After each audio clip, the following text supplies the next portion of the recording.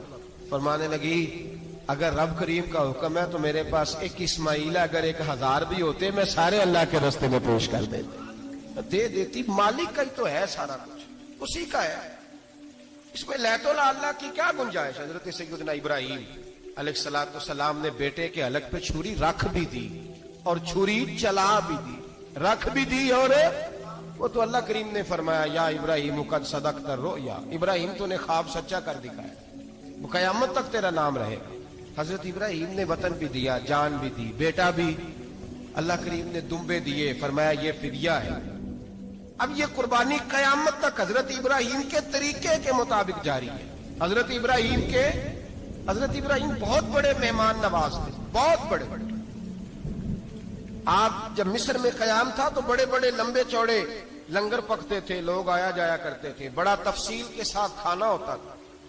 مہمان نوازی آپ کی خاص صفت مبارکہ ہے. ہمارے ہاں بھی مہمان نوازی ہوتی ہے امیروں بلکہ اب تو مہمان نوازی اس طرح کی ہے کہ کل تیری میرے پاس دعوت ہے اور پرسوں میری تیرے پاس ہے.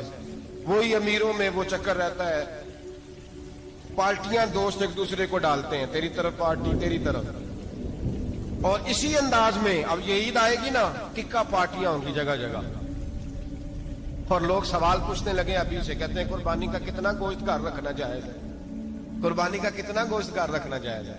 سارا ہی جی ہاں, اس لیے فریزر لے لے, فریج سے نہیں کام چلے گا, سارا ہی جائز گھر رکھنا, سارا ہی جائز ہے, رکھ لیں. او خدا کے بندے, قربانی وہ بندہ دیتا ہے جو سارا سال ہی گوشت کھاتا ہے. صحیح کہہ رہا ہوں؟ قربانی صاحب نصاب صاحب استطاعت بندہ دیتا ہے نا, تو وہ سارا سال ہی گوشت, تو سارا گھر میں رکھنا بھی جائز ہے, لیکن سارا دے دینا بھی. تو جو آ رہی ہے اس پہ کیوں توجہ کرتے ہو, جو دوسرا جائز ہے اس پہ کیوں نہیں عمل کرتے؟ سارا تقسیم کر دیں, بات ختم ہوئی. یقین کریں محرم میں جا کے دوست ٹیلی فون کر کے سوال پوچھتے ہیں, کہتے ہیں صاحب سنا ہے قربانی کا گوشت محرم میں کھانا جائز نہیں. میں کہ نہیں, ربیع الاول بھی جائز جی, رجب رمضان تک کھاؤ, کوئی بندہ نہیں منع کرتا, اس لیے کہ کسی کو دینا تو پسند ہی نہیں. یا پھر اس میں سے جو خاص خاص چیزیں ہیں وہ اپنی فریج میں, اور باقی جو ہے وہ دوسروں کے لیے. یہ کیا طریقہ ہے ہمارا, اور اسی پہ عمل ہے. اللہ تبارک و تعالی ہمیں سمجھنے کی توفیق عطا فرمائے. یہ قربانی حضرت ابراہیم کا طریقہ ہے. حضور نے اگرچہ نبی پاک کی اپنی سنت تھی, یہ بھی کہہ سکتے تھے سنتی و سنت ابیکم ابراہیم, میری سنت ہے اور تمہارے باپ ابراہیم کی سنت ہے. یہ نہیں فرمایا. جب صحابہ نے کہا قربانی کیا ہے, فرمایا سنت ابیکم ابراہیم, یہ تمہارے باپ ابراہیم کی سنت ہے. ہر صاحب نصاب پر قربانی واجب ہے. جو زکوٰۃ کا نصاب رکھتا ہو اس پر قربانی واجب ہے. یعنی ضروریات سے زیادہ اتنے پیسے, جتنے پیسوں سے زکوٰۃ فرض ہوتی ہے, اتنے پیسے جس آدمی کے پاس قربانی سے